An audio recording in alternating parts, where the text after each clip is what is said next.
All right, everyone, welcome back into another NFL DFS video. Going to be touching on the Week 7 first look build preview here for you guys. But first, just want to do a quick recap of the lineup from last week that I put out for you guys in that video.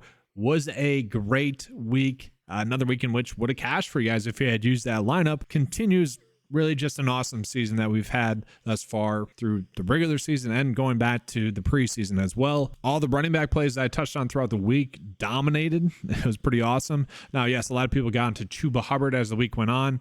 Kyron was another play that I mentioned, like you're going to play either Matthew Stafford or Kyron Williams in your builds. Well, Kyron Williams got really hot, and had you chose him over Kamara, over Swift, you probably did a little bit better because really all the quarterback plays did not do well last week. That was kind of my worries, that there wasn't any really good quarterback plays. That being said, Matthew Stafford should have had another touchdown, a pretty deep touchdown as well. Puka Nacua just flat out dropped a touchdown pass that most receivers are just going to make. From there, all the softer price receiver plays that I mentioned as good plays all end up having good games. Tyler Conklin, Logan Thomas didn't really exactly do what you would want. I did give you guys Michael Mayer as a good tight end value play on the lineup builder video that one ended up hitting. And then once again, just want to call it min price defense, Panthers D pays off again. Min price D really has been the way to go over the past 2 years now. And maybe not just min price D, but if you going through your process throughout the week and you end up on the defense that you think least impacts your build process, like that, it should just be the last thing you click on most weeks. And I think that was another good example of it. Again, now we are starting to get to the point where I was gonna say we're getting to the point where we know these offenses, ones that are good, so we're not gonna be able to get away with that as much. I don't know, the whole point of really not caring about defense is because it is fluky. It's the flukiest position out there. The reason why the Panthers D got there, I believe, was a pick six or something like that. That happened again the previous week. Now, that's stuff that's typically not going to happen, but at the same time, you see defenses in good matchups not turn up as well. So that's why I always, especially for the first look video, just min price defense, make the best build possible besides that, and then move on. So let's go ahead and get into this week. All right, guys, so my biggest problem with this week is that I thought week 5 was kind of more difficult. That was really the only slight down week. There's a lot of things that changed throughout the week as well. And part of the reason why I'm coming out with this video on Wednesday as opposed to Monday evening or Tuesday is I find personally myself is that when I get thought in my head, at least for that week, it's very difficult for me to get off of that thought for that specific week. And so I really was trying to hold off as long as possible to make this video so that, some of those thoughts that I had would still be the same thoughts that I have Friday, Saturday as well. Like I said, it's just more difficult for me to adjust. So let's go ahead and start out at the quarterback position here. We're going to see Patrick Mahomes is going to be a great spot going against the Los Angeles Chargers. We just saw the Chargers give Dak Prescott and really that Dallas Cowboys offense their most productive day as a unit. And so Patrick Mahomes is someone that we have seen 40 passing attempts against Denver. That was a game in which they're supposed to blow him out. He was still able to score 20 points. The quarterback position, especially in season-long leagues, I was joking with my buddies. It's man, this season has really just been a zero quarterback, zero tight end season. And it's kind of true. No one's really been dominating. The quarterbacks that are supposed to be dominating haven't really been dominating per se. Heck, Kirk Cousins at times has looked like the best quarterback in the league. That should really tell us all we need to know about this season. It's been crazy for the quarterback position, but I do think he's someone that makes a lot of sense, and you guys will see we will be able to pay up at the quarterback spot. And then moving on, you got Justin Herbert going against Kansas City. Do like the fact that he's cheaper, but I also feel like we'd be forcing that one in there. Lamar Jackson, he has been someone that has been productive. Just given his scrambling ability. I wish he would have done a little bit more against Tennessee. We know against Pittsburgh, that wasn't his fault. He really dominated in that game. It's kind of crazy. If you give him that victory there, to me, it'd be tough not to have him as the current NFL MVP. I know standings play a big role in that and whatnot, but you look at his play compared to really everyone else, I would argue Tyreek Hill, and I know he's not going to be the MVP because it always goes to quarterbacks, but you look at who's made the biggest difference for their teams in terms of winning and losing, especially given the talent around them and really just the plays that are there to be made. Lamar has been the player that exceeds those expectations every single game. He's been playing well. So I think he'll be worth a look in GPPs in that game. And maybe that game, on paper, it's supposed to be more of a defensive matchup, but I do think there could be some stackability there. Matthew Stafford, I do think this play could be interesting as well. I just mentioned Baltimore should should have really went off against Pittsburgh. They did not. The plays were there. Now the Rams are going to be without their top 2 running backs in Kyren Williams and Ronnie Rivers. It sucks. I know I've been telling you guys for weeks now, like Kyren is kind of a smaller back. He's probably going to get banged up. Go out and stash Ronnie Rivers. Guess what? Ronnie Rivers gets injured in that game as well. Pretty unfortunate. So that's going to leave Zach Evans and Royce Freeman right now at the running back spot. To me, Royce Freeman will probably be more the third down running back. I think those two will kind of split work, but we might see a little bit of like Tutu Atwell being used in some unique situations in the backfield and whatnot. The reason I'm bringing that up is I think we just might see a more pass-heavy script. And I already mentioned at the start of this video, Matthew Stafford last week had a touchdown dropped by Puka that more times than not, 80% of the time, probably more than that, is going to be a catch and a touchdown. It was a big play. He would have had a much better game on paper. And then the second half, they just didn't really need to throw because they're very successful running the football. But now with 2 backups, I do expect them to run or pass the football a little bit more. Against Philly, he just missed out on a touchdown to Tutu Atwell. So it's been super close for him having 20 DraftKings points over the past 3 games. I do think this matchup against Pittsburgh is going to be a good one. I do think it's one in which Matthew Stafford should be able to go off and have a good game in. Geno Smith gets a good matchup. I worry that we haven't seen enough out of him. I do want to mention Deshaun Watson. He would just be a lock and load play, guys, if we knew that he was healthy and ready to go. The fact that he has missed so many games with that injury really has me worried. Now, can you play him in GPPs? For sure if he plays, because I don't think they're going to play him unless he's ready to go. Great matchup, but I don't know if it's worth it like in a cash build. I was super mad that Jordan Love wasn't lower priced than this, guys. I thought coming off of that bad Monday Night Football game that there'd be some like bias against him. Nope, he's at 5.8. That's unfortunate. I still think he's probably going to be our best play at the quarterback position given the price tag, given his likelihood to put up 20 DraftKings points in this game. Now, I know he failed against Las Vegas. I'm wondering if that was more of a Las Vegas thing. Now, I know Matt LaFleur was out-coached, out-schemed. You watch those picks that Jordan Love threw. 2 of them were just with 2 receivers running a route. Another one, the first one that was really ugly, was with 3 runners running a route. He threw it to where the play design, where the read is supposed to be after a play action. It was a terrible play by Jordan Love, don't get me wrong, but watching it back, it seemed like just a terrible game by Matt LaFleur. And obviously those mistakes that were still being made by the young players, Luke Musgrave and the young receivers, were still there as well. Christian Watson didn't really dominate as much as you would want him to. But all in all, this matchup with Denver is going to be a good one. We just saw Justin Fields go off against them, and Justin Fields have been terrible thus far this season. So I do like Jordan Love in this spot. I currently think it's the best thing that we can do on this slate. And I do find the narratives I'm in crazy. I know it's because people haven't watched the games. Actually, they didn't watch the first 3 weeks. They're basically basing it off of Las Vegas. Like probably a bunch of people turned off the game against Detroit in the second half as well. So I get why people are like bashing Jordan Love and saying like he's been bad. No, he has still been pretty good. I think he has proven that at this point.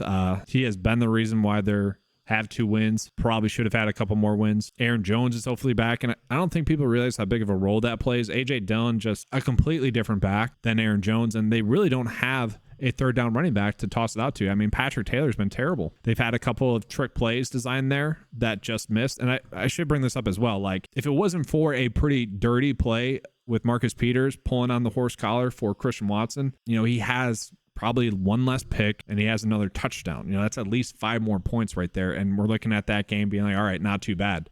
And the Packers probably win that game, right? I know some people, it's not a dirty play, it's a smart play. The reason why it's a flag is because it's a dirty play. I mean, he's essentially trying to injure Christian Watson on that play. I know I sound like a bitter Packer fan, but I feel like I would still have that take if it was any other player as well that I was on that week in DFS. I do want to mention this play as well because I think it's fascinating. To me, this is going to sound like such a bad take. This is like getting Justin Fields at this price tag to me. He's I thought he looked better than Fields has looked thus far this year. I know he had 2 bad mistakes, don't get me wrong, but in terms of like getting the ball out to playmakers, very much kind of forcing it, don't get me wrong, but he was very decisive in those decisions. And to be honest, like the mistakes he made, I feel like those are mistakes Justin Fields makes as well. Like we have seen that thus far through him. Like the offense actually got better with Banjan in there. So it's kind of crazy. And I know that the defense was definitely playing softer coverage. And I know that Las Vegas has actually played pretty well against their last 2 quarterbacks, but I don't see a big difference here, at least thus far. He is a rookie, an undrafted one at that, played D2 football, I believe. But what we saw from him this preseason was basically Justin Fields 2.0. And so I don't see a big fall off there, especially in terms of scheme and whatnot. Now, maybe it's Nathan Peterman at quarterback. Doubt it. But I still Still think we're going to see some design rushes, and I kind of think the offense is going to be better as a whole with him. I will say Minnesota and Chicago did start to do more of a conservative approach. Both teams try to rush the football a lot more because they weren't too worried about Banj. Now he is a rookie quarterback making his first start, most likely, very unexperienced, and you talk about like pre-snap reads, making audibles, and just being ready for the moment. We have to worry about all that. But I know a lot of people are trying to gas up Aiden O'Connell. I think because of Banjit's rushing upside and really his decisiveness throwing the football last week, I think he could be someone we're looking at this week. GPP wise, and really if you're trying to force in studs, I do think there's a path where that play could make sense. And I spent way too much time on that. I know people are going to bash me for that. It is what it is, just giving you guys what I see. At the running back spot, it's probably the most difficult it has been thus far this season. I will admit, like, super difficult. Okay. Josh Jacobs does get that really good spot against the Chicago Bears. I just mentioned, I had a prop bet on KJ Osborne. A bunch of people already know this probably by now, but it was for him to get over 9 fantasy points. He was at 8.8, like midway into the second quarter. No more production in that quarter. Fields gets injured, and both teams take a very conservative approach because, Minnesota was like, this rookie quarterback's not going to beat us. Let's just run the football, kill time, and we're going to be good to go. Not make any mistakes. That might be what happens with the Raiders as well. They might see that same thing where, the Bears defense is defeatable, and they might just try to rush the football. This could end up actually being Josh Jacobs' highest rush yard total thus far this season. Now, we do worry about the receptions being there with Jacoby Myers and Devontae Adams there. I mentioned that, the previous games as well. Not really a shock that his receptions were down, although still 5 targets. I do think he's going to be a good play. I don't know if he's one we need to be paying up for. I mean, look at Saquon Barkley as well. We saw how big of a difference he makes for that team and for that offense. And I guess I should have mentioned Tyrod Taylor. Not bad, not terrible. That's how I should phrase it. Not terrible last week. Maybe someone you look at in GPPs, but Saquon's certainly someone we're looking at. Want some exposure to him. And then it's difficult. You got David Montgomery out, Kyron Williams out, 2 players we probably would have been going in on. We got Aaron Jones, who would be everyone's favorite play, I would say, if we still weren't worried about that hamstring injury. He was inactive against the Las Vegas Raiders, which honestly, given how bad Matt LaFleur's game plan was, I do think it was somewhat of a surprise inactive there because it was just weird how the game plan was. It was his worst one probably in the last 2 years, it seemed like. And I bring that up because you look at the top play callers by open plays, by wide open plays that are there. Matt LaFleur is top 5, I think, every year. And so for him to have that bad of a game, it's kind of shocking. But also, I know I'm talking about the Packers too much. I apologize. He's 1-6 in primetime games. Something to keep in note over the past 7 games. So something to keep in note. But Aaron Jones, great match against Denver. If he's back, and obviously we think the Packers were being cautious with Aaron Jones last week, I do think that this could be a smash spot for him. In cash, probably can't take that risk this week though. In GPPs, certainly someone we are going to be looking at. Now, Kenneth Walker. Thank goodness. Kenneth Walker has looked like a stud. And I love the fact that we're getting him at kind of still a cheap price tag. And we saw last week he actually got 75% of the snaps in that game, which I'm all for. A lot of people were trying to gas up Zach Charbonnet this year, and I'm like, I just don't see it. I didn't see it in college. I don't see it this year. Kenneth Walker seems like the much better running back. And now, don't get me wrong, guys, a lot of his production has come from kind of fluky situations where he's getting these short goal line carries. That's not typically going to happen. That eventually is going to correct itself at some point. But he looks good. He's playing more snaps. He does get a really good matchup going against the Arizona Cardinals, a team that really a lot of their production has been given up in the passing game, especially touchdown wise to opposing running backs, which we have seen Kenneth Walker be used in the passing game as well thus far. So I don't think we need to worry about that. I feel like he is kind of the simple, easy plug and play running back play right now, especially if you're trying to pay up because there's a lot of value, projected value on the slate. So then from there, where are we going? I do expect Jonathan Taylor to get more work. I actually expect him to lead in snaps, carries, and probably even receptions in this game. Got Brian Robinson in a really good spot, and we know with Brian Robinson, it's very much, are they going to be playing with the lead? Yes, he's a good play. Are they going to be playing, or they're going to be trailing? Yes, then he's not the best player. Now, he did have kind of a long receiving touchdown in that game that really made up for his production. This should be a much better game against the Giants. I don't love it at that price tag. Pacheco, kind of same thing there. I do expect him to have a really good game in this one as well. Got used a bunch in the passing game last week. This game could be a sneaky shootout as well. I I wish he was a little bit cheaper. I feel like we could just go with the values that are going to be there on the slate rather than him. And so let's get into who those values are. One, you got Jaleel McLaughlin, who continues to look really good. I don't think we'd be playing him too much except for in GPPs. Now, this is the type of running back that I expect Green Bay to be bad against this week. If he gets even 40% of the work in this one and gets, 10 opportunities or so, he could splash some big plays. But why would you play him when you could potentially get Craig Reynolds in a starting role, getting 15 or so opportunities in this game?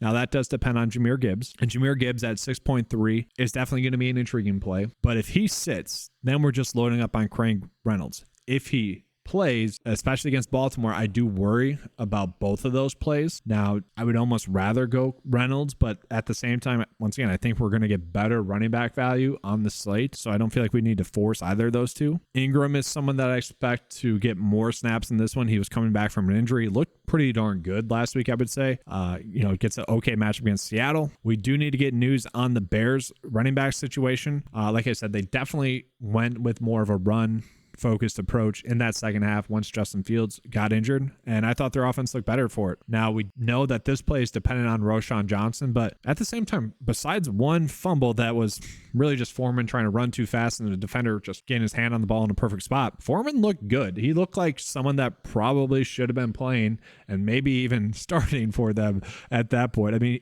I know it was a little bit of fresh legs, but looked good. Looked like he did in Carolina. Now, he is he was used how you needed to use him. You didn't get him. You need to get him a lot of carries where he can sustain drives. And Roschon Johnson's kind of the same thing with a little bit more, juking ability. But if he's out, I do think we're looking at Foreman. They try to get Darrington Evans involved, and they did in the passing game for sure. And that'd be the worry is that if this game gets out of hand, I don't think it will going against the Raiders, but then Foreman will become less appealing. And that's where, guys, I'm like, I try to wait as long as I could with this video, but at the same time, gotta get it out because it's a lot of if-then statements currently. And then really the play that's gonna be chalk, but probably should be chalk, is gonna be Zach Evans. The worry with Zach Evans is that Royce Freeman, I think, is gonna be a better pass blocker. Thus, I think Royce Freeman is gonna be used a little bit more in third down situations. And I do think this is gonna be much more of a 50-50 split than a lot of people think. I'm still super tilted that I can't play Ronnie Rivers this week in a game without Kyron Williams. Very tilted. But right now, Zach Evans is just the correct play based off of the information that we get. Now, Sean McVay is kind of transparent. He's one of the coaches that we can kind of trust when he says something. And so if he keeps beating that Royce Freeman drum like he kind of already has, that's something to pay attention to. But as it sits right now, Zach Evans is going to be the play. Now, jumping into the receivers this week, it is a super interesting week receiver-wise. So we got Cooper Kupp, who has just been dominating. He's going to be everyone's favorite pay-up option, and he really has dominated. Gets a good matchup going against Pittsburgh as well. Like I said, I do expect just a very pass-heavy script this week, so I have just been defaulting to trying to pay up for Cooper Kupp. Now, I don't like that we have Zach Evans and Cooper Kupp on the same slate or on the same build, but I think it's going to work. I think we're fine with that. So we just go ahead and plug and play him. From there, we got Keenan Allen, who's just been dominating. Certainly someone you probably should be looking at. Diggs as well continues to dominate a little bit. I worry about him a little bit. I'd probably favor Keenan Allen a little bit more. Devontae Adams, I kind of expect to have a much better game in this one, just simply due to the fact that he's had 2 duds in a row. They just got to find ways to manufacture touches to him, which is something they did at the start of the year. They haven't really done too much the last 2 games. I expect that to be something that gets corrected. A little bit risky, though. Puka Nacua is still someone I think we can look at. Like I said, he dropped a touchdown that more times than he's going to make. Really took away like 9 points there. So almost a really good game. Ended up being a bad one. You guys have probably all seen the clip with Metcalf where he was wide open, very frustrated that he didn't get the football. I didn't think he was as wide open as he thought, just given how long of a throw it was. The defender probably could have made a good play on it. And what I mean by that is Metcalf was on one side of the field, whereas Geno Smith had rolled out to the other side. And so, like, if he tries to throw that football, it becomes kind of a dangerous pass. You have Jacoby Myers, who continues to dominate, guys. Really has looked good thus far. His price is starting to get up there a little bit. DJ Moore still ended up with 8 targets. Like I said, I really like the fact that Banjan was actually decisive with his throws. They might not have been the best throws, but at least the offense was moving, and I know it's a little bit due to the defense Minnesota was running, but still could easily say that again this week. Amari Cooper, guys, man, if Watson is back, I just love Amari Cooper at this price tag. He has been the one player that has been too cheap thus far this season, especially given his talent. Not a matchup that we're worried about going against the Colts here as well. Like, if Watson is back, healthy, ready to go, I really like this play.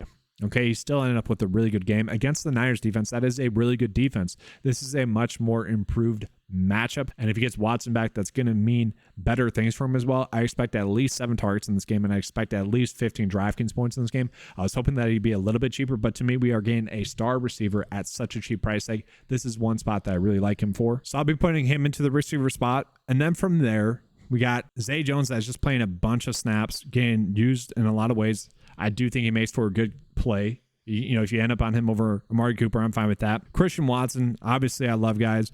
If you guys have been watching this channel for the past year, you guys have known really since that Dallas Cowboys game, I've been gassing him up when he really dominated. Last week, should have had a touchdown, we know. Kind of had a bad game, honestly. Like, there's a deep ball that Love threw that Watson didn't try to come back to. You know, if he does, he either catches it for a big gain or draws a DPI.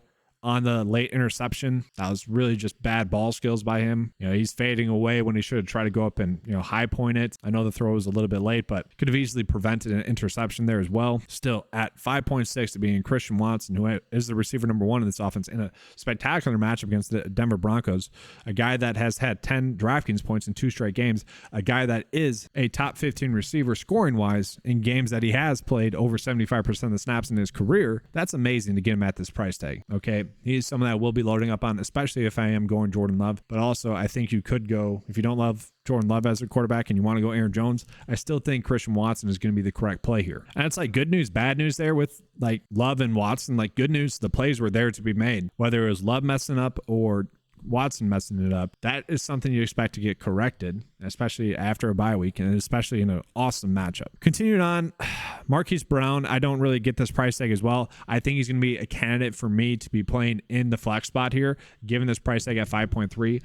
To me, we are getting between Cooper Kupp, Amari Cooper, and Watson. We should be getting at least 7 targets each with those guys. We toss in Marquise Brown. I could put the aggregate total for that for over like 35 targets, honestly. Like these guys should be getting targeted all heavily. They're all players that should be playing at least 80% of the snaps, which should, you know, raise a huge floor. Also, they're all in really good matchups as well. So Marquise Brown is someone that I'm currently going to put in the flex, mostly because I didn't love the running backs and this price tag is super cheap. And for what it's worth, like he is someone that like each and every week pops film wise. And I'm like, he's very underrated given how well he's been playing. I do want to touch on some other receivers that, you know, are catching my eye. Drake London, you know, ended up being the top prop bet on the board last week. Ended up really just dominating in terms of like fantasy scores, like 9.5. He dominated that. Ritter, I don't know, he had a weird game. Let's just put it that way. But I love the fact that Drake London did get 12 targets. He's had 12, 9, 7, 6, and 7. So he's getting targeted enough. Tampa Bay Buccaneers matchup, I think, is going to be a little bit more difficult than it seems on paper. So probably not one we're going out of our way to make. Joshua Palmer, we saw him have a huge game that got taken away by freaking linemen going downfield. Plays that, or flags that didn't impact the play at all. Didn't impact anything. Like he should have had a touchdown. He should have had 40 more yards. He had a massive game taken away. We all saw that. Now he gets a good matchup against KC, and by good, I mean an appealing matchup, a game that should be high scoring. At 4.8, that's certainly going to be intriguing. And once again, if you guys don't like Cooper as price tag, Joshua Palmer makes a bunch of sense. If you guys don't like Christian Watson, feel like he's a little bit too hit or miss, could put him in there. Like it makes sense there. A lot of people are probably going to like Romeo Doubs, gas him up. I'm worried about it, honestly. He's fine. He's just another guy, though. Tutu Atwell did play 85% of the snaps. I do think with those running backs, the injuries to them, I do think we could actually see Tutu get an end around or two. I think we're just going to see some more unique play calls that actually involve Tutu getting involved more using his speed. So like GPP wise, I think he's a play you could be looking at. And then guys, this is my issue on today's video. I already mentioned how I love Amari Cooper as price tag. If you guys have been following the coverage, really since his first game back, I've been talking up Wendell Robinson. And he didn't play as many snaps last week as I thought he would. It seems like his snaps are going to be capped at about 65%. That doesn't really matter when he's getting, you know, around 7 opportunities per game. And so for me right now, as it sits, I do think I want to end up on Wendell Robinson. Now you guys will see with the slate and how it's coming about, we already have so much salary left over that I don't know if we need to do that per se. But I am going to put him in there for Cooper for now, assuming that Watson's going to be limited, because I think that is the move to make. Now, I do want to point out that Jalen Hyatt played the most snaps out of all the receivers for the Giants, which is kind of crazy. So maybe there's something there. Kadarius Toney saw his most snaps. We have seen those trend up every single game thus far. I still kind of think, I know thought Rice actually looked good last week, whereas the previous weeks I felt like people were trying to make him a thing before he actually was a thing. I actually thought he looked good last week. To me, it does seem like those are the two clear-cut plays. You can get Toney at significantly cheaper price tag though, and we continue to see them manufacture plays to him, right? Like in games where he has played and not gotten injured, 6, 5, and 5, and then, gained a couple rushing attempts. And then from there, I do think we are getting some good values. Like Rondale Moore is still pretty cheap. 7 targets in that game. You could easily get a cheap 10 DraftKings points there. Tyler Scott was actually pretty involved, even though he only had 4 targets. I don't think he's going to be a thing this week, but someone to keep an eye on. I do think if there's ever a week for Demario Douglas to finally get more work, it's going to be this week. That offense has just looked so bad. That team is so bad right now. Kendrick Bourne and Douglas are their best pass catching weapons. I know Gesicki and Hunter Henry have played well, but it's weird because he had 1 catch, got a concussion on that catch. It was early on in the game, and I'm just like wondering, was he going to play more? Was he actually going to be that top receiver that week? And it just didn't happen because he got concussion right away. Maybe it's also a game in which you think they're going to be playing from behind in against Buffalo. Would make sense to get your younger player, your younger receiver, a little bit more involved. Maybe this is finally the Demario Douglas week. And I do need to mention as well, Deontay Johnson at his cheap price tag. We don't know for sure if he's coming back. He should be back this week. You never know. Something to monitor. If he does come back and we get news that he's 100% ready to go, great price tag. And so honestly, this is probably where I would probably slot in Johnson over Watson there, just because there should be a little bit more safety. He should have those targets. I do think that Watson is going to be the higher ceiling play, and especially if you are playing Jordan Love at the quarterback, then you're going with Watson still most likely. But the issue that I have with this build is that if we go with the kind of easier value plays at the receiver spot, we have an average remaining salary of 4.5 left over. You guys already know I'm just most likely playing the min price defense. Maybe not New England against Buffalo. We'll see. Divisional matchup could easily happen. You could go just Chargers as well. Whatever. I'm just going to go min price, can keep with the consistency there. And let's actually see. Patriots, have they went negative this year? They have not. All right. I'm good with that. Even against Miami and Philly, they have not went negative. So there we go. So now when we do that, we have way too much salary left over. Okay. I actually don't mind the idea of paying up for Mark Andrews this week. Been very solid at the tight end position. At the same time, we do get a clear cut value now. The value play that I thought we could be on last week as the week progressed was Michael Mayer here. And we saw him play 85% of the snaps. Like they have been making an effort to get him the football. And even if we get this production, 5.9 out of him, we will certainly take that. And so I'm struggling here because I feel like this is just the correct play for sure. Now you do get Luke Musgrave in a good spot. He had a bunch of targets in that game, still messed up in that game as well. The fact that him and Love and I blame Luke Musgrave more than I do Love, but the fact that they keep messing up on some plays is crazy. You even saw it last week in a couple of those catches that he had, but man, he gets a great matchup against Denver, and he still is playing a lot. The offense, strangely enough, kind of flows through him, and so to me, we're either going with one of those 2 rookie tight ends, and this is where in like a GPP, I probably would just go with Musgrave, but for now, I'm going to go with the value. So now the question is, what do we do? Where do we pay up? A lot of people are going to say, go with Patrick Mahomes over Jordan Love. Not terrible. Don't disagree. I think for now, I'm actually just going to pay up at running back. Go with Saquon there. I feel like we're going to save 20 points or so. At the same time, I do think we want to find ways to get Zach Evans into our builds. But for now, this is what I'm going to be running out there. And so here's the final build here, guys. I do think that as the weeks progress, it's just getting tighter. I keep saying this, but the edges that we had at the beginning of the season are going to be smaller and smaller and smaller. Last week, that ended up really not being the case, but we just got to keep making the correct decisions each week and out. And I feel like this is a solid first look build. Will this change throughout the week? I don't know. We will see. Like obviously I'll be writing out GPPs. Be on the lookout for the lineup builder video as well as the showdown videos. But for now, I think this is a pretty good build. That is going to be all for today's video. Hopefully you guys enjoyed the coverage. If you did, you know what to do. Give a like and subscribe. Let's have a good slate today. And as always, let's keep cashing.